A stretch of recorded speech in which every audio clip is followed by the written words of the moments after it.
10 things fans should know about the Khabib Nurmagomedov versus Conor McGregor rivalry. If you are a true MMA fan, you must have heard about the epic fight between Khabib Nurmagomedov and Conor McGregor. Due to the fight that Khabib Nurmagomedov and Conor McGregor are two of the most well-known fighters in the history of the UFC, their rivalry is widely considered to be among the most intense of all time. The intensity that Khabib and McGregor had with each other was never approached by any of their opponents, and neither of them came close to replicating it. The animosity between them resulted in a lot of money being earned, and despite the fact that Khabib's now retired and Conor is on the decline, they continue to have a grudge against one another. Fans have a lot of questions about the rivalry between Khabib and McGregor, which got serious in 2018, and there are a lot of important facts that fans need to know. Hello MMA enthusiasts, we're glad to see you back here on MMA Guru TV, and we hope that all is well with you. In today's video, we are going to talk about some fascinating information regarding the well-known competition between Khabib Nurmagomedov and Conor McGregor. Are you eager to get started? Hey, before we do get into the video, we really would like to remind those of you who haven't yet done it, please subscribe to our channel, and then make sure you click that bell icon too. That way, you don't miss out on any of our future videos, and you definitely don't want to do that. Number 1, both of them used to get along well. Surprisingly, Conor McGregor and Khabib Nurmagomedov did not behave in an extremely antagonistic manner toward one another throughout their entire career. Point of fact, way back when they were both climbing the ranks of their respective divisions, the two men had a cordial relationship with one another. Following Conor McGregor's victory over Dustin Poirier at UFC 178, the two fighters did indeed meet and take a picture together, which would later become an iconic part of MMA mythology. It's possible that McGregor and Nurmagomedov will be able to relive this moment one day, but it's quite unlikely that this will happen. Number 2, at UFC 205, Conor McGregor was substituted in for Khabib. Even though Conor McGregor started the year with a defeat, he concluded it as a double champion and avenged his only defeat a few months later.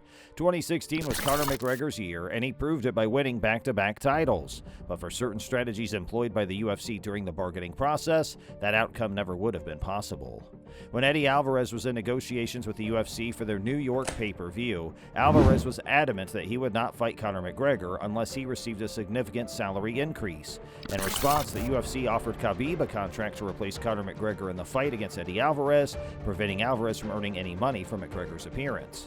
In the end, Nurmagomedov had no purpose other than a negotiating tool for the bout between Alvarez and McGregor that took place at UFC 205. Alvarez was then defeated by Conor.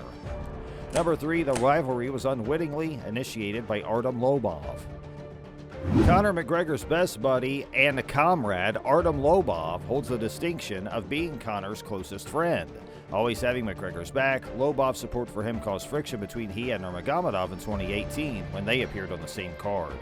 A speed bump occurred during fight week for UFC 223 as Khabib approached Lobov with the help of his teammates. Khabib had learned that Lobov had made some derogatory comments about him on behalf of McGregor.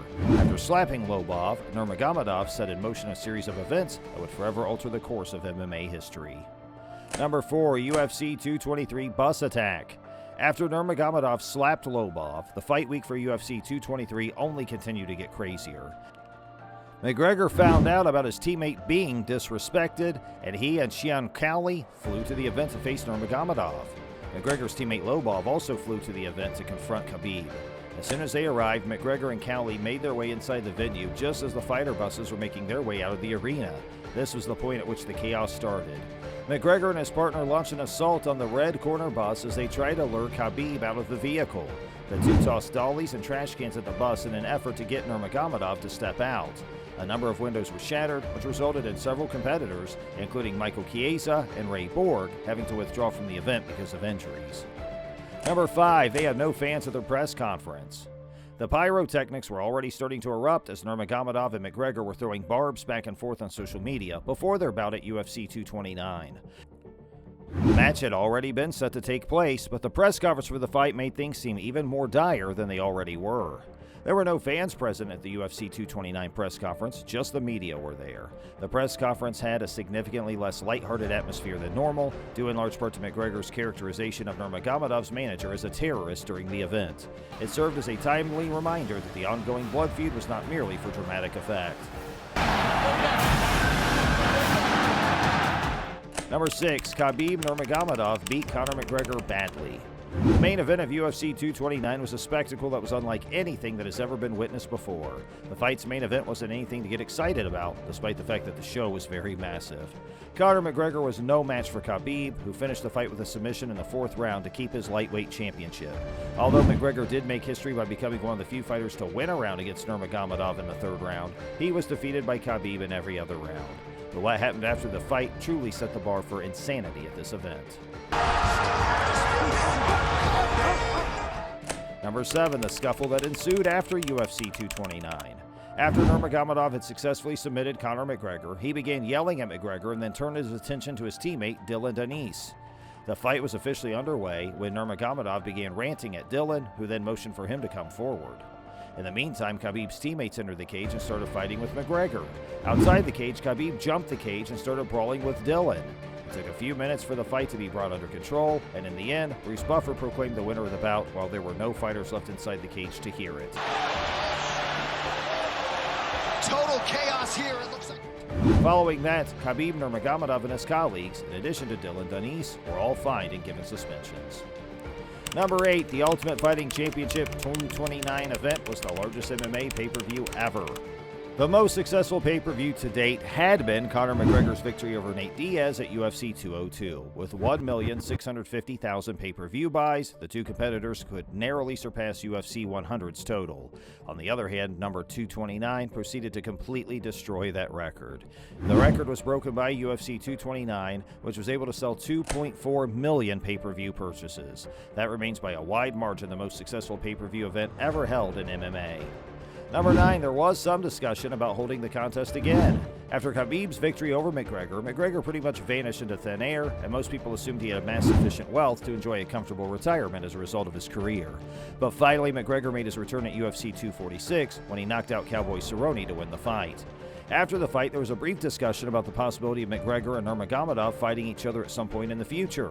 In point of fact, Conor's second fight against Dustin Poirier at UFC 257 was viewed as a title eliminator contest, with the victor having the opportunity to compete for the lightweight championship against Khabib Nurmagomedov, who is planning to retire in the near future.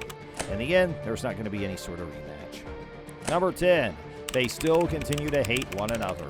Conor McGregor's career in the sport appears to be coming to an end as a result of a string of 3 defeats in his most recent 4 bouts, which coincides with the retirement of Khabib Nurmagomedov. Even though both men are now in quite different situations, their hatred for one another has not changed.